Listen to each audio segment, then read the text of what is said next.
pun tidur terlentang tu, dekat belakang sikit pada tripod kita. Dia tidur tu, tadi dia tidur terlentang.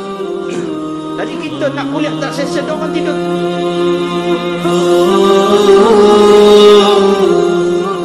Innaka antat tawwabur rahim. Rabbi zidna ilma warzuqna fahma. La haula wala quwwata illa billahil aliyyil azim. Amma ba'd.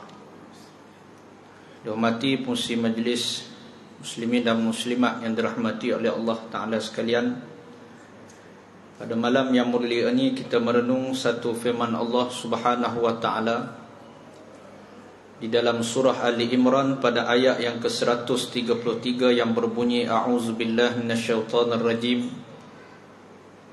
Wasari'u ila maghfiratin min rabbikum wa jannatin 'arduha as-samawati wal ardu 'iddat lil muttaqin. Shadaqallahul azim. Firman Allah Subhanahu wa Ta'ala yang bermaksud, dan bersegeralah kamu kepada jalan keampunan Allah dan kepada syurga Allah yang luasnya langit dan bumi, yang disediakan bagi orang-orang yang bertakwa. Muslimin dan muslimat yang dirahmati oleh Allah, dalam ayat yang ringkas ini Allah Ta'ala mengingatkan kepada sekalian manusia, bahkan kepada sekalian hamba-hambanya,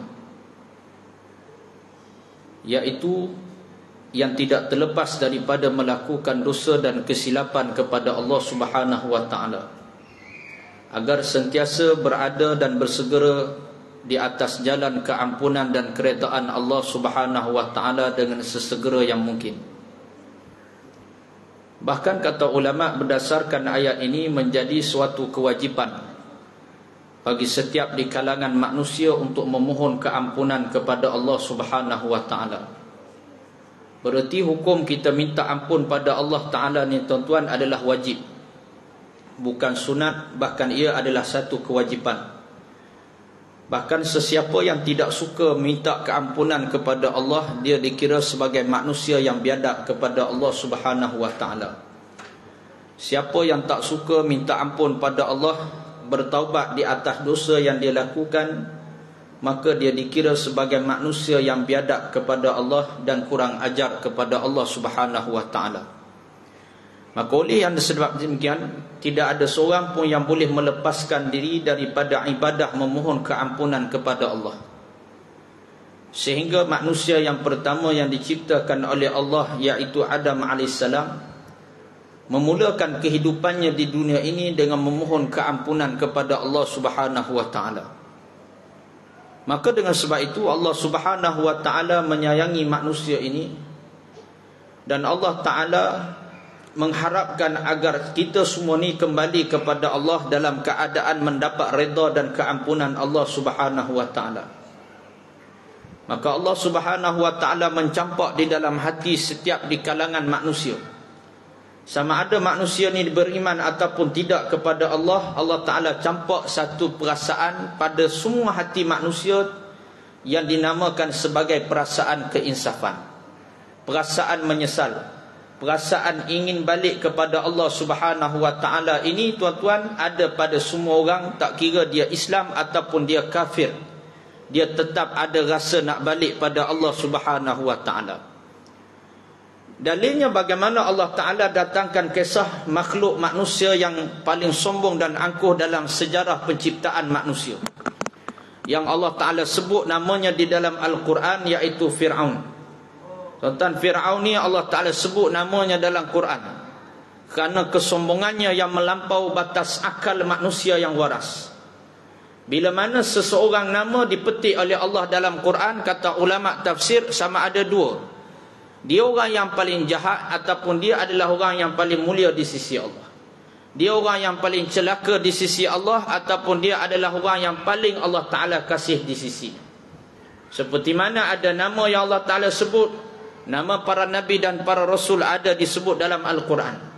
Bahkan ada nama yang bukan dari kalangan para nabi, seperti mana nama Maryam disebut di dalam Al-Quran kerana kemuliaannya.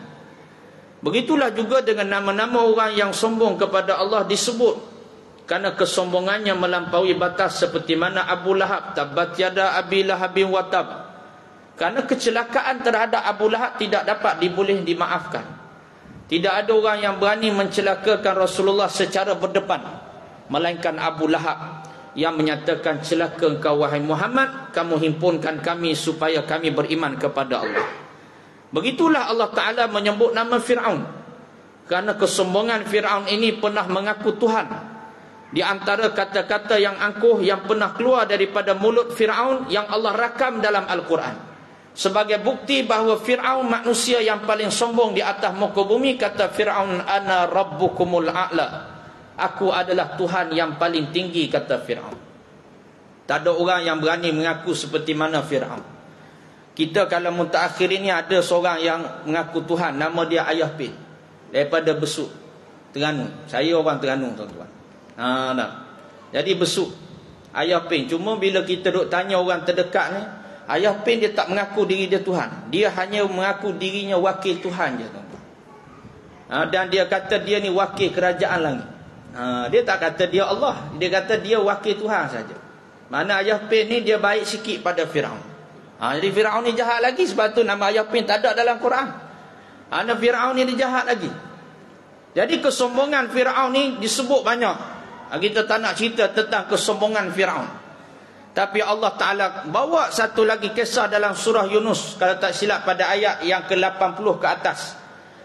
Allah Ta'ala sebut bagaimana saat kematian Fir'aun yang lemas di dalam laut mati, saat nyawanya tercungak-cungak, lalu satu perkataan keluar daripada mulut Fir'aun yang Allah rakamkan ada dalam Quran, iaitu kata Fir'aun, ana minal muslimin, aku hari ini telah Islam, kata Fir'aun.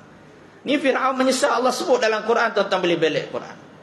Maknanya kenapa Allah Ta'ala sengaja bawa kalam penyesalan Fir'aun?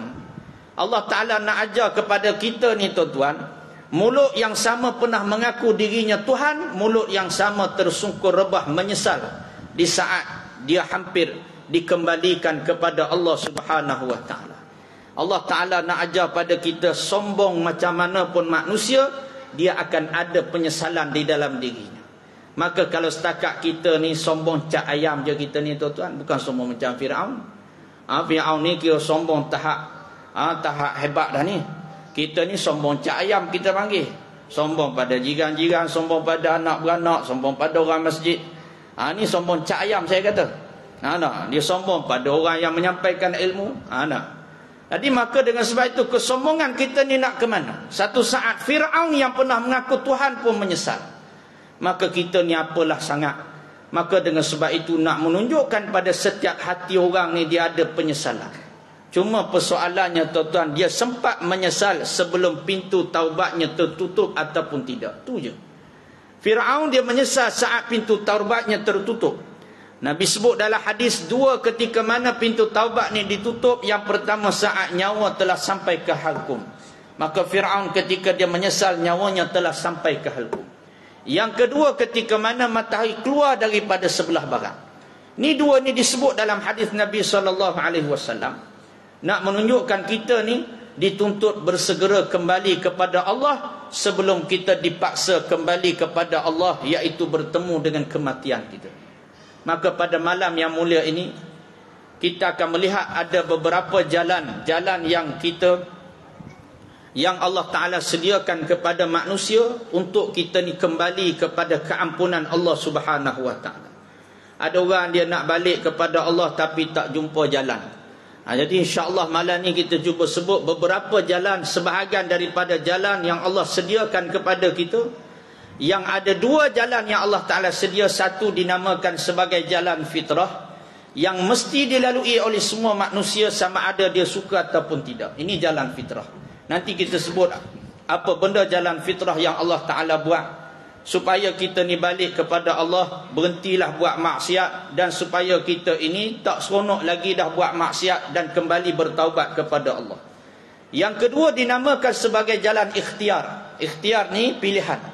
Kita boleh pilih. Rasa nak keampunan Allah kita pilih, rasa tak nak kita tak payah ambil jalan tersebut. Adapun jalan fitrah yang kita nak sebut pada malam ni, jalan yang kita kena lalu. Suka ke tak suka, Allah sedia jalan ini supaya kita ni sedar diri, insaf, dan kemudian kita berhentilah berbuat dosa, berhentilah daripada derhaka kepada Allah dan kembali taat kepada perintah Allah Ta'ala. Apa jalan fitrah yang mesti kita kena lalu? Fitrah ni macam apa tuan-tuan? Dia fitrah ni barang kita tak boleh nak lawan fitrah ni. Seperti mana fitrah kita minum air guna mulut tuan-tuan. Kita minum air ikut mulut, ini satu fitrah. Kita nak lawan fitrah tak boleh. Kita tak boleh kata, ustaz saya dah bosan dah minum air ikut mulut ni dah 55 tahun dah. Nah. Saya rasa nak minum air ikut telinga pula. Tak boleh, lawan fitrah, jahanam habis. Saya ustaz dah bernapas ikut mulut dengan hidung ni dah rasa lama dah.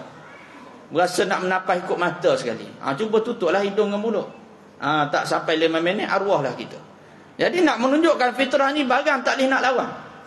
Antara jalan fitrah yang Allah Ta'ala buat supaya manusia ni berhenti buat dosa dan maksiat, Allah jadikan kita tua tuan-tuan. Tua ni satu fitrah. Suka ke tak suka tetap jadi tua. Reda tak reda tetap jadi tua. Doa siang malam depan Kaabah, pergi umrah 40 kali. Tiap kali pergi umrah, doa, ya Allah jangan jadi aku tua, ya Allah tua juga. Kita makan kopi tongkat Ali 5 kali sehari, makan kopi tongkat Ali. Tua juga. Cocok makan ubat, tua juga. Tidak ada orang yang Allah Ta'ala buat usianya semakin muda, tiba-tiba jadi baby tu mati tak ada. Kalau orang Persis 9 ada, tolong beritahu saya. Setakat ni tak jumpa lagi lah. Pergi mana-mana tempat tak jumpa lagi. Cuma ada orang yang Allah Ta'ala buat daripada kecil sampai ke mati dalam keadaan muda. Ada tu pun sebab kerana nama dia muda. Tu tak boleh buat kira lah. Asal nama muda. Orang nama muda sampai ke mati dia muda. Ada orang nama muda sini. Saya duk perasa tu, tak ada berapa orang jemaah saya ni nama dia muda. Jemaah saya di Subang ada seorang haji muda. Saya kata, haji daripada Terengganu? Ya, daripada Terengganu. Sebab saya perasan orang nama muda ni orang Terengganu. Ada seorang ustaz, nama dia Ustaz Muda, mengajar di Selangor. Saya tanya dia, ustaz ni daripada Terengganu juga ke? Ya, daripada Terengganu. Ada jarang orang nama muda daripada Negeri Sembilan, daripada Sabah, daripada Sarawak. Tak jumpa lagi lah. Tutup Bila tu nama Bila, panggil Bila Muda. Saya ingat Bila tu orang muda. Bila tua dah, nama dia muda tuan-tuan. Jadi maknanya nama muda je lah. Hakikat tua juga. Jadi kalau nak suruh comel sikit, beri nama tu baby dah masa kecil. Nama dia baby dah. Umur 90 pun orang panggil baby lagi. Pasal apa? Pasal nama dia baby. Jadi nak katanya hakikat tua tak? Tua. Pasal apa Allah Ta'ala buat kita jadi tua tuan-tuan? Kalau kita fikir balik, Allah Ta'ala tak mampu ke buat kita ni muda? Orang Terengganu kata muda sokmo. Allah Ta'ala tak boleh buat ke? Boleh tuan-tuan. Allah Ta'ala boleh buat umur kita di dunia ni setakat 40 tahun je. Muda mati, muda mati, muda mati. Kun fayakun. Kalau Allah Ta'ala kata jadi, maka jadi. Tak mustahil. Dah tu pasal apa Allah Ta'ala buat kita ada tua juga. Bila tua Allah Ta'ala tarik nikmat. Pasal apa begitu? Karena kata ulama, sekira tidak ada tua dalam usia kehidupan manusia, muda mati, berapa ramai manusia mati mengejut tak sempat minta ampun pada Allah. Maka Allah Ta'ala jadikan tua sebagai amaran. Kerana tak nak manusia ni lalai dengan nikmat muda. Pasal apa orang muda lagi ramai lalai daripada orang tua? Kata ulama, kerana nikmat paling banyak terkumpul dan terhimpun waktu kita muda. Dan kemuncak kepemudaan itu disebut pada usia 40 tahun. Dan selepas 40 tahun Allah Ta'ala tarik nikmat yang Allah Ta'ala telah berikan pada kemuncak usia kita, ditarik sedikit demi sedikit. Maka sebab itu Allah Ta'ala buat kita jadi tua, supaya bila tua ditutup banyak pintu-pintu dunia yang pernah terbuka waktu kita muda. Allah Ta'ala kurniakan orang muda kudratnya lebih kuat daripada orang tua. Orang muda dia boleh buat 2-3 pekerjaan sehari. Pagi masuk pejabat, petang pukul 5 balik kerja pula, malam pula jual burger pula depan rumah dia pula, sampai 2-3 pagi pula. Guna kudrat Allah boleh buat 2-3 pekerjaan. Salah ke? Tak salah. Yang salah kudrat yang sama dia sombong pada Allah. Dengan kudrat yang sama dia sombong pada Allah. Dahinya tak pernah sujud pada Allah. Walaupun kudrat yang sama dia cari makan, tetapi kudrat yang sama tidak mampu taat kepada Allah. Sombongnya pada rumah Allah, parking depan surah Al-Falah, tapi dahinya tak pernah sujud kepada Allah Subhanahu wa ta'ala. Singgah juga, singgah tandas surau je. Singgah tandas je. Ingat tandas awam barangkali tu. Jadi nak kata orang yang macam ni tu, semayang tak pernah singgah masjid, hanya singgah ke tandas. sombong dia pada Allah. Maka orang Allah Ta'ala nak ajar kesombongan manusia yang macam ni, satu saat Allah Ta'ala tarik kudratnya. Nak tarik kudrat. Kalau dia seorang cikgu waktu muda, ialah boleh mengajar kelas tingkat 4, tingkat 5. Bila dah tua, cikgu pencen tak boleh dah, dia minta pula dengan guru besar. Kalau boleh nak mengajar tingkat bawah je, tak larat lah. Dan kalau boleh nak pencen awal. Jadi maknanya begitulah yang berlaku. Saya tahu sebab saya dulu mengajar sekolah kebangsaan. Jadi nak katanya begitu yang berlaku. Bila tua ni kudrat tak ada. Dia pun hilang mula-mula lalu pencen awal. Kenapa Allah Ta'ala nak ajar satu saat kudrat Allah Ta'ala tarik? Maka jangan sombong pada Allah Subhanahu Wa Ta'ala. Orang muda Allah Ta'ala kurniakan nafsu yang kuat berbanding dengan orang tua. Sebab itu sebahagian daripada orang muda, dia lalai dengan nikmat nafsunya yang kuat, sehingga dia lupa kepada Allah Subhanahu Wa Ta'ala. Antaranya tuan-tuan, Allah Ta'ala kurniakan pada kita ni nafsu makan. Orang muda nafsu makan dia lagi kuat daripada orang tua. Itu kebiasaan, kita tak boleh nak nafi dah. Orang muda ni nafsu makan dia kuat. Sebab itu mana tempat yang makan yang viral ke, dia sanggup pergi jauh macam mana sekalipun. Sanggup pergi. Sebab kedai viral punya pasar. Duduk di Putrajaya, sarapan pagi kat mana? Nasi dagang atas tol Terengganu. Contohlah. Jauh pergi tuan. Nafsu punya hal. Rentas negeri sempadan pun kita tak kisah. Nafsu makan punya masalah kita tak kisah. Kalau bak makan kita tak kisah. Kalau bak kenduri pun kita tak kisah. Kenduri kat mana? Sungai Petani, turun Sungai Petani. Kenduri kat mana? Kenduri dekat Bentung, turun kat Bentung tuan-tuan. Walhal tuan rumah jemput berapa kali kita datang kenduri, sekali je jemputannya. Tapi jemputan sekali tu kita ambil berat betul. Allah Ta'ala jemput kita 5 kali sehari, kita buat tak reti tuan-tuan. Hayya ala salah dengan asbab Bilal yang melaungkan azan, lalu kita tak pernah menyahut seruan Allah Subhanahu Wa Ta'ala. Kita menyahut seruan hawa nafsu kita. Sebab itu tuan-tuan, sampai ada orang dia memperbesarkan nafsu dia, sampai dia lupa terus kepada Allah. Semua tangga restoran dia boleh jejak. Beijing, China, Jepun, New Zealand, semua dia boleh jejak. Tangga rumah Allah, depan tangga rumah dia, dia tak boleh jejak. Celakanya dia hidup di atas muka bumi Allah. Tujuan apa dia hidup tuan-tuan? Tujuan apa kita hidup kalau setakat nak memperbesarkan nafsu kita? Ya, kita semua ada nafsu makan, tapi berpada-pada, jangan melampau tuan-tuan. Lepas tu kita ni kalau bak makan beratur panjang pun tak ada masalah. Meja makan penuh, tunggu tuan-tuan. Setengah jam pun setengah jam lah tunggu. Asalkan boleh makan sudah. Tapi kalau kuliah aja, ustaz lambat mari seminit je, dia pun cancel kot ustaz kuliah malam ni kot. Wah, kuliah ustaz tu sangkut jen. Jadi maknanya nak tunjuk kepada kita ni lebih kepada nafsu. Ada seorang jemaah saya, tapi dia ni orang bagus lah tuan-tuan. Dia duduk Kota Damansara. Dia orang Kota Damansara. Saya pun tanya dia orang Kelantan. Saya tanya dia, Haji mari ke Terengganu ke, saya tanya. Dia kata biasa ustaz, raya haji masa raya Cina baru ni pun cuti tu, dia sewa chalet dekat Dungun 2 hari 1 malam. Saya kata bawa family ke? Dia kata bawa family ustaz. Saja bawa jalan-jalan makan, dia kata. Saya kata 2 hari 1 malam je kata. Mana cukup, kata hari ni datang esok balik. Dia kata yalah ustaz, bukan jalan mana pun, dia kata rasa sangat nak makan nasi dagang bungkus dengan daun pisang. Terkejut saya. Dia kata semata-mata nak makan nasi dagang bungkus daun pisang je. Ya ustaz, pasal Selangor ni susah nak cari nasi dagang yang bungkus dengan daun pisang original. Dia kata susah nak cari sini. Itu yang saya sanggup sewa 2 hari 1 malam. Saya kata dah, kedai mana yang sanggup sampai pergi ke Dungun ni, sebab saya orang rumah saya orang Dungun. Dia pun katalah, dia kata bukan kedai weather sangat pusat, kedai-kedai kampung biasa dia letak beberapa buku atas meja tu. Dan kita pergi kat kedai kampung, kita borong. Kalau letak 10 buku, kita borong 8, 9, tinggal 1, 2. Dia kata nak borong habis, malu dia. Jadi dia cari kedai lain pula. Tak begitulah dia kata, cari kedai orang lain pula. Jadi dia borong, waktu lah dia makan daripada pagi, tengah hari sampai ke malam. Dia kata puas hati betul lah kalau makan begitu. Ni dia kata sungguh, wallahi saya tak tipu tak. Dia cakap begitu sungguh. Jadi nak kata yang tuan-tuan saya, dalam hati saya kata rupanya ada sungguh orang rentah negeri serana-kerana nak makan tuan-tuan. Jadi maknanya tak pelik. Kalau saya tanya orang-orang luar turun Terengganu tuan-tuan, mari Terengganu sebab apa? Makan, dia kata makan sedap, dia kata. Tu je dia kata. Jadi nak menunjukkan pada kita nafsu makan Allah Ta'ala buat bila nafsu makan ni tuan-tuan, bila kita tua Allah Ta'ala lemahkan nafsu makan kita. Supaya kita tak lemah, supaya kita tidak lagi disibukkan dengan makan. Umur 70 tahun bukan waktu untuk sibuk dengan kedai makan tuan-tuan. Lepas tu Allah Ta'ala jadikan bila kita dah tua dah, anak ajak mak jom kita pergi ikan bakar sekali lah. Mak tak makan ikan bakar, mak dia kata tapau sudahlah, mungkuh je lah. Walaupun mak dia dulu ketua muslimat lepak kat kedai. Jadi maknanya dia tak sungguh dah.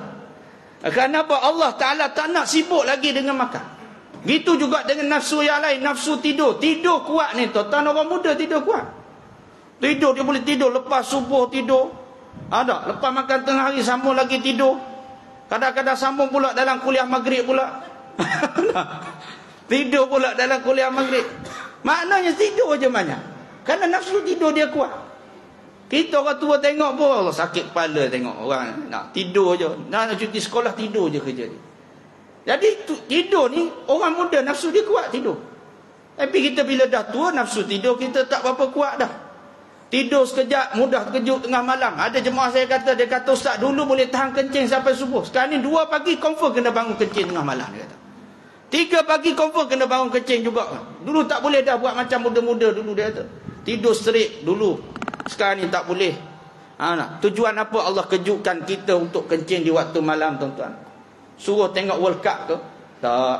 Suruh kita mengabdikan diri pada Allah. Beberapa ketika nanti kamu akan balik kepada Allah. Sebab itu tua ni bukan satu kehinaan. Ada orang dia berasa tua ni adalah Allah Ta'ala nak hinakan dia. Tak tuan-tuan. Tua adalah satu jalan Allah Ta'ala nak kembalikan kita kepada Allah. Maka dengan sebab itu Allah Ta'ala jadikan kita sebut tua supaya kita sempat bertaubat kepada Allah. Sahabat saya dia cerita, dia buka kelas Quran Muslimat. Jadi ada seorang makcik ni yang duduk mengaji Quran dengan dia. Makcik ni orang Terengganu. Sahabat saya pun orang Terengganu juga. Dia buka kelas tu di Terengganu. Jadi ada makcik ni umur 50 tahun lebih. Dia duduk mengaji dengan kawan saya dalam kelas ni. Dalam banyak-banyak belajar dia kata makcik ni paling tak pandai sekali dia kata. Sekali ajar boleh ajar beberapa ayat surah Fatihah je. Jadi dia ni lama sikit lah orang ajar. Jadi kalau makcik pandainya ni sekejap je lah. Sampai ada yang sindir pun ada. Bila dah lama duk mengulang surah Fatihah ni. Jadi orang pun jadi naik geram juga pasal dia seorang je baca lama. Jadi kata sahabat saya makcik ni bersungguh datang. Sehingga satu hari dia duduk dalam kelas Quran seorang diri. Dia ambil Quran tuan-tuan, dia cium daripada ayat atas sampai bawah. Dia balik lagi, dia cium daripada ayat atas sampai bawah. Setiap helaian muka surat, kanan dan kiri daripada atas sampai bawah, dia cium dalam keadaan dia menangis. Kawan saya tanya, makcik buat apa ni? Dia kata. Kata makcik ni, dia kata ustaz, bila saya buka Quran ustaz, saya tengok satu huruf pun saya tak tahu nak sebut macam mana. Dan saya fikir saya ni bodohnya saya. Jahilnya saya tak pernah baca Quran, belajar Quran pun saya tak pernah waktu saya muda.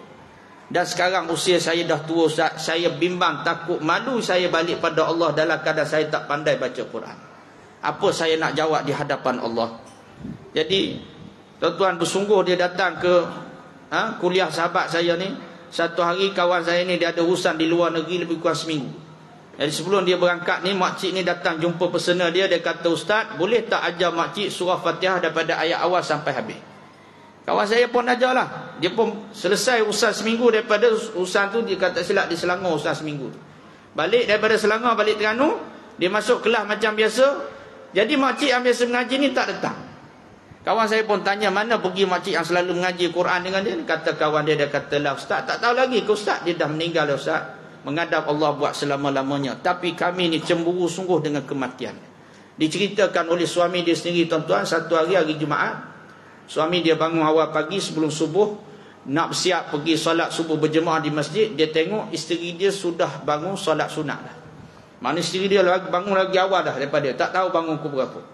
Jadi suami dia pun siap-siap, kemudian tinggalkan isteri dia tengah solat, suami dia pergi ke masjid. Jadi selesai urusan di masjid hari Jumaat ni, di Terengganu hari cuti. Jadi kadang-kadang ada kuliah sudah lewat sikit. Jadi dia sudah lewat balik solat berjemaah tu. Balik pun dah lewat dah dia kata. Tapi balik tu tengok-tengok isteri dia tak siap lagi solat. Dalam keadaan sujud yang sangat lama, tak bangun-bangun. Dia pun rasa pelik. Dia kejutkan isteri dia dalam keadaan sujud tadi. Isteri dia rebah ke tepi, tangan tengah peluk Quran. Rupanya dia telah meninggal saat dan ketika itu, tuan-tuan. Meninggalnya hari Jumaat dalam keadaan begitu. Hanya sempat mengaji surah Fatihah sepanjang hidup. Tu je. Tak pernah pandai baca Quran. Allah pilih kematian yang baik. Sebab apa, tuan-tuan? Satu sebab taubat, tuan-tuan. Sebab itu disebut tua adalah jalan untuk kita kembali kepada Allah. Maka celakalah orang yang semakin tua semakin jauh dengan Allah. Kemudian yang kedua, tuan-tuan, apakah jalan yang Allah Ta'ala buat kepada kita? Jalan fitrah, supaya kita ni berhenti daripada buat maksiat. Ada orang dengan tua pun tak isah juga. Maka Allah Ta'ala jadikan ada jalan yang kedua, iaitu yang kita kenal lalu, jalan kematian. Mati ni satu fitrah. Suka ke tak suka tetap mati. Kaya tak kaya pun tetap mati. Pangkat hebat macam mana pun tetap mati. Kita exco ke, kita menteri, Perdana Menteri, raja segala dunia sekalipun, hakikat kita tetap mati, tuan-tuan. Tengok baru ni Ratu Elizabeth, Ratu Dunia, tuan-tuan. Mana pergi Ratu Dunia tetap mati.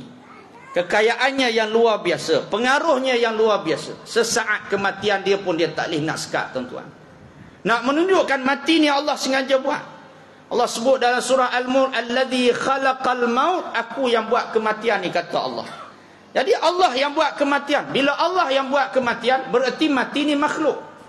Bila mati ni makhluk, tuan-tuan, bererti Allah boleh tak buat untuk kita mati.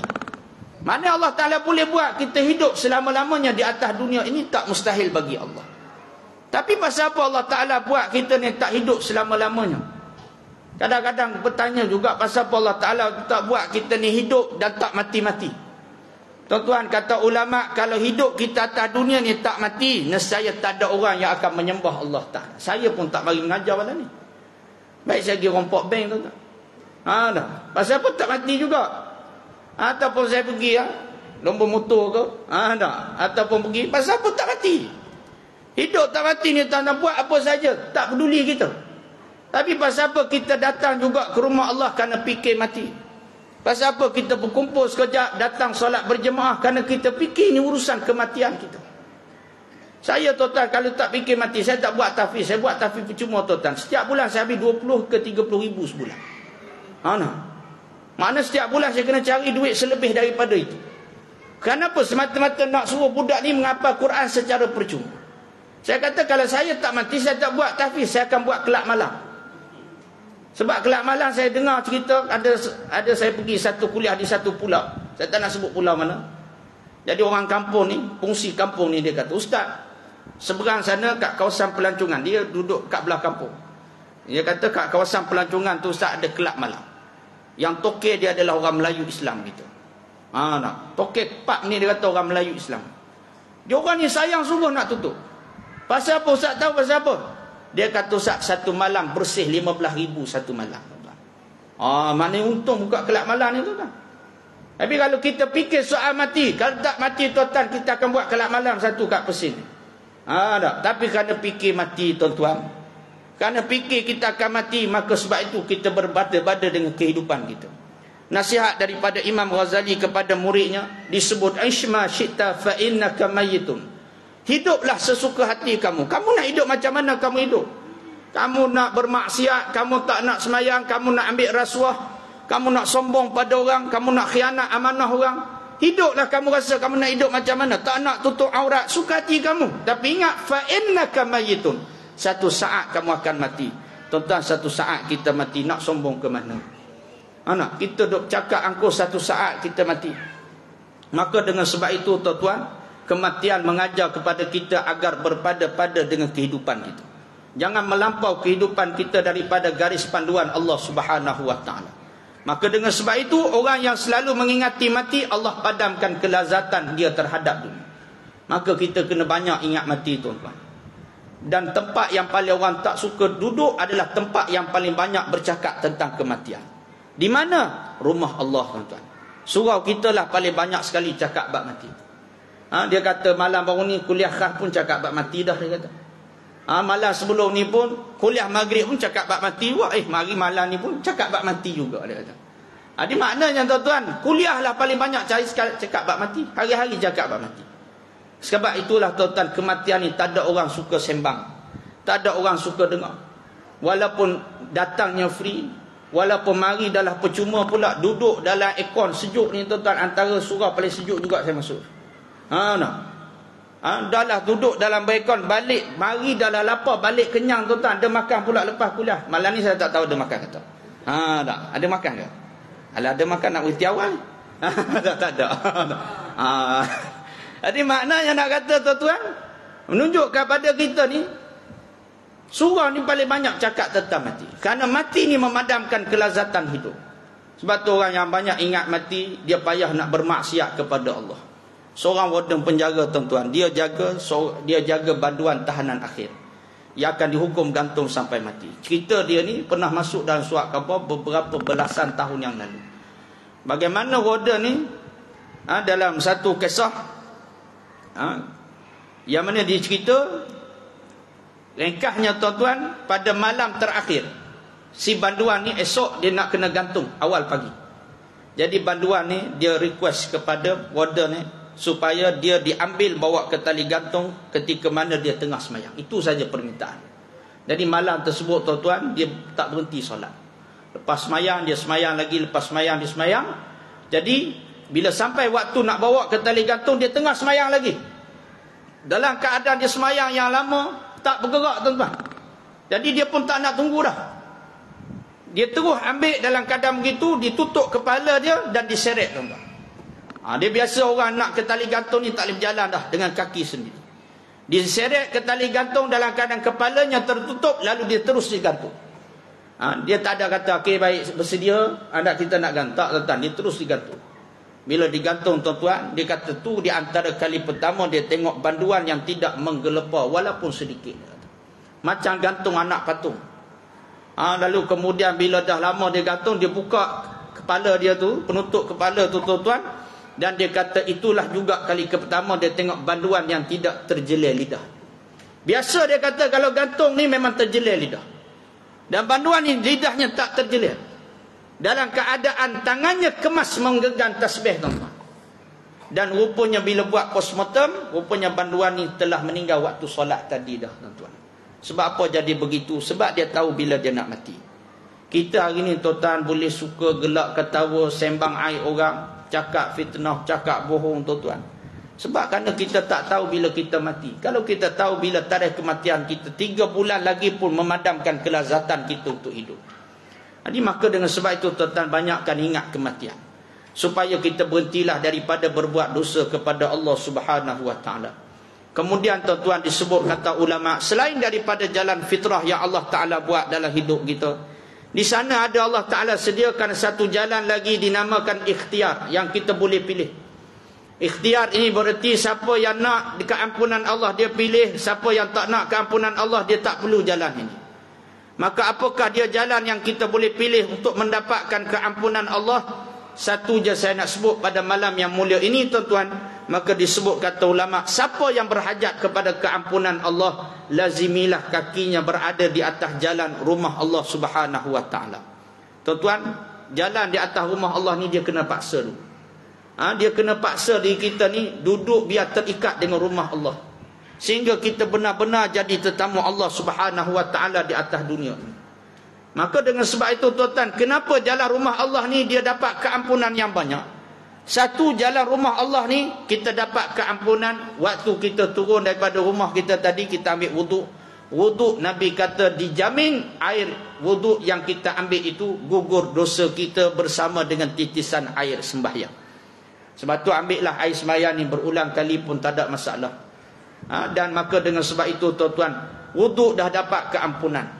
Turun pula daripada rumah tadi, berjalan ke rumah Allah pula, Nabi jamin pula setiap langkah diampunkan dosa. Dapat pula keampunan pada setiap langkah kita menuju ke rumah Allah Ta'ala. Tak cukup dengan keampunan dalam perjalanan, keampunan dalam perjalanan balik semula ke rumah. Ini kelebihan orang yang datang rumah Allah. Dia mari ke sini tuan-tuan, dan dia balik semula dapat keampunan yang sama di sisi Allah.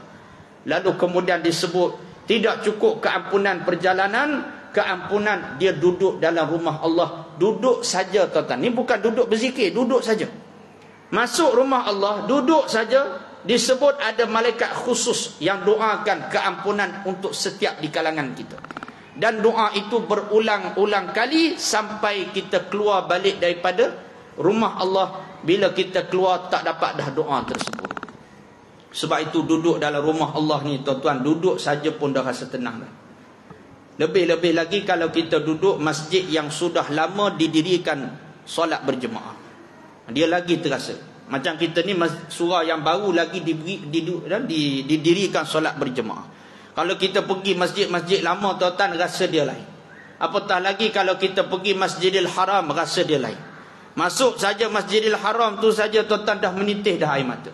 Tengok Kaabah tu boleh menitis dah air mata. Tak tawaf lagi, tak buat apa. Walaupun dia dah pergi 100 kali dah pergi umrah. Tetapi setiap kali dia menatap Kaabah, pasti dan confirm dia akan menitiskan air mata. Sebab apa tuan-tuan? Air mata ketenangan, mendapat keampunan Allah Subhanahu wa taala. Masuk tengok Raudah, masuk Masjid Nabawi. Tengok Raudah, tempat di mana tempat asal Masjid Nabawi. Menangis tuan-tuan. Sebab disitulah paling lama didirikan solat berjemaah. Disitulah tempat Nabi bersolat tuan-tuan. Maka sebab itu tuan-tuan, apatah lagi duduk kita dalam rumah Allah, duduk pula dalam majlis ilmu yang mengingatkan kita pada Allah, maka berlipat kali ganda ketenangan yang Allah Ta'ala kurniakan kepada kita. Tenang setenangnya sampai terlelap pun mudah tuan-tuan. Tu yang jadi mudah terlelap tu. Tak pelik lah masuk kuliah tidur, masuk kuliah tidur. Sebab memang tenang sungguh. Ada seorang isteri dia kata, Ustaz, suami saya kat rumah payah nak tidur, tapi dalam kuliah mudah tidur, dia kata. Saya kata tak apalah, selalu bawa ke kuliah pun tak ada masalah. Saya tak marah lah dah buat tidur ni tuan-tuan. Dia kata kena aku malam ni. Jadi tuan-tuan tak nak kena beritahu pada AJK siap-siap, nama Ustaz Luqman ni tolong blacklist lah surah Al-Falah ni. Tolong blacklist siap-siap. Jadi tuan-tuan, tak apalah, tidur pun tidurlah, cuma jaga adab je lah. Saya pesan pada jemaah jaga adab tidur tu lah. Pasal apa? Pasal ada satu tempat saya kuliah tuan-tuan, hampir 10 tahun dah cerita ni, surau kampung je lah. Saya tak start lagi kuliah, dia tidur terlentang depan meja kuliah saya. Tidur sambil duduk boleh tahan tuan-tuan. Sibuk tidur terlentang tu, dekat belakang sikit pada tripod kita. Dia tidur tuan-tuan, dia tidur terlentang. Tadi kita nak kuliah tak selesa, dia orang tidur terlentang tuan-tuan. Tidur senyap macam tu okey lagi. Ni tidur macam tidur atas katil. Jadi saya pun dalam hati saya kata orang ni siomang. Sebab tu kali pertama saya mari surau tu. Jadi saya dalam hati saya, orang ni betul kat orang ni. Dan nak tegur direct kan, takut dia mai gaduh kita pula, susah. Jadi kita nak tegur kan, pasal jemaah dia tak ramai. Saya duk kira malam tu jemaah termasuk yang tidur dalam 5 orang macam tu lah. Memang tak ramai sungguh, 5 orang. Dah 5 orang tu dah ramai dah tuan-tuan. Saya pernah kuliah 3 orang. Saya pernah kuliah 3 orang. 5 orang tu saya dah kira ramai dah tu. 3 orang tu 2 muslimi, seorang muslimat. Yang tahu saya seorang muslimat tu pasal surau tu tak ada tabir. Jadi dia nak buat kuliah, saya kata okey je, nak buat kuliah jemput saya. Tak ada orang, saya kuliah aja, saya kata. Saya pun kita tak kisah berapa orang, kita tak tanya. Dia jemput kita kuliah. Tengok-tengok 2 orang muslimi, seorang muslimat. Yang tak tahan tengah kuliah, 2 tidur, seorang celik tuan-tuan. Dahsyat sungguh saya kata. Yang celik tu muslimin. Jadi saya duduk kuliah, saya duduk tengok muslimin tu je lah. Duduk tengok muslimin. Jadi muslimin ni dia tahan mata, dia nak tidur juga, tak tergamak tu. Allah, macam-macam saya kata jemaah ni. Jadi sepanjang kita duduk berkuliah bertahun-tahun ni, saya jumpa macam-macam orang tuan-tuan. Kadang-kadang kalau kita cerita balik macam tak masuk akal. Ada yang saya pergi kuliah, surau tutup pintu pagar pun ada. Tak ada orang. Dia jemput kita kuliah, tak ada orang tuan-tuan. Tak ada orang. Dengan AJK tak ada. Saya pergi tu, dia surau dia berpagar. Saya pergi dengan kereta saya, sampai kat luar pagar, saya nak masuk, nak tolong azan kan. Pasal pintu pagar dia tutup. Jadi saya pun pergi masjid yang berdekatan. Di surau taman. Pergi masjid berdekatan. Solat sembahyang maghrib ni, subuh salam tu pergi naik kereta, pecut sekali lagi pergi ke. Takutlah jemaah duk tunggu kita. Pergi gelap juga saya kata. Saya pun telefon AJK yang ajak kita kuliah ni, saya kata, jadi tak kuliah saya malam ni, saya kata. Lah, dia kata, Ustaz tak teringat, dia kata kuliah Ustaz malam. Biasa kalau tak ada kuliah kita tak sembahyang jemaah. Saya kata jengkering terus orang Terengganu kata. Macam-macam tuan-tuan. Dah, sampai hari ni aku tak kuliah surah tu tuan-tuan. Ada tuan Allah macam-macam biasa jemaah. Jenis jemaah yang sound orang dalam kuliah macam-macam tuan-tuan. Maka sebab tu jemaah tadi tuan-tuan tidur terlentang.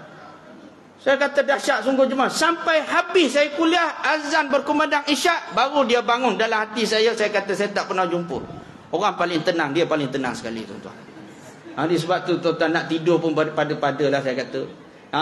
Nak tidur biarlah, mari tidur tak apa saya kata, tapi janganlah tidur terlentang saya kata. Cari tiang-tiang sikit tidurlah, ataupun duduk kat luar-luar tidurlah kurang-kurangnya. Walaupun nak mari tu mari dengar saja, tak ada masalah. Walaupun mari tak faham, asal mari tidur. Mari tidur pun tak ada masalah. Sebab ada orang dia marah, dia kata kalau mari nak tidur baik tidur di rumah lah dia kata. Ni ada orang marah.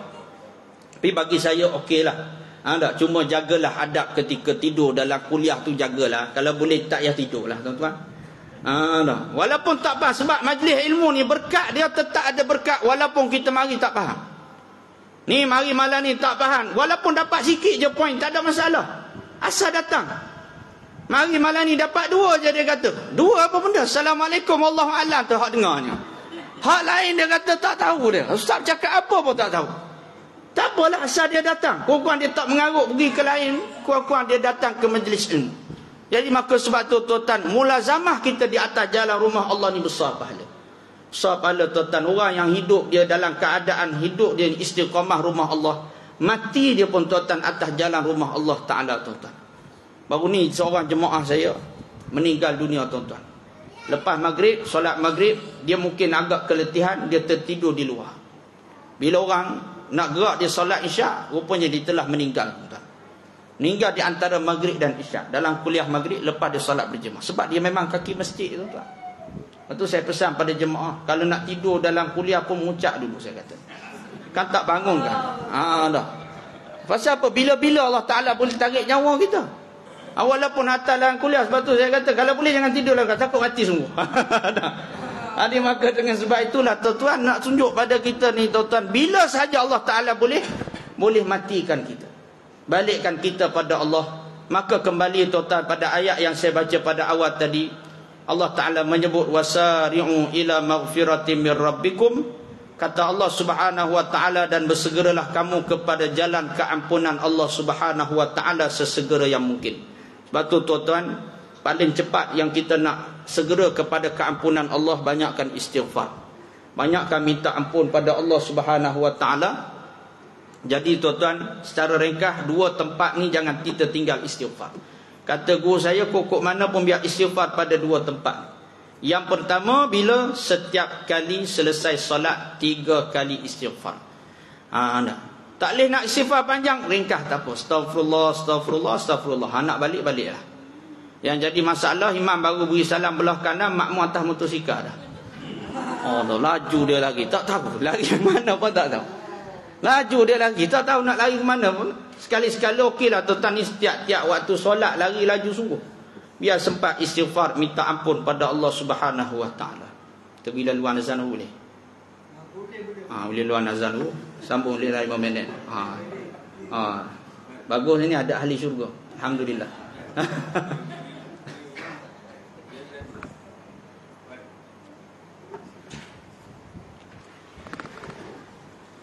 Bismillahirrahmanirrahim.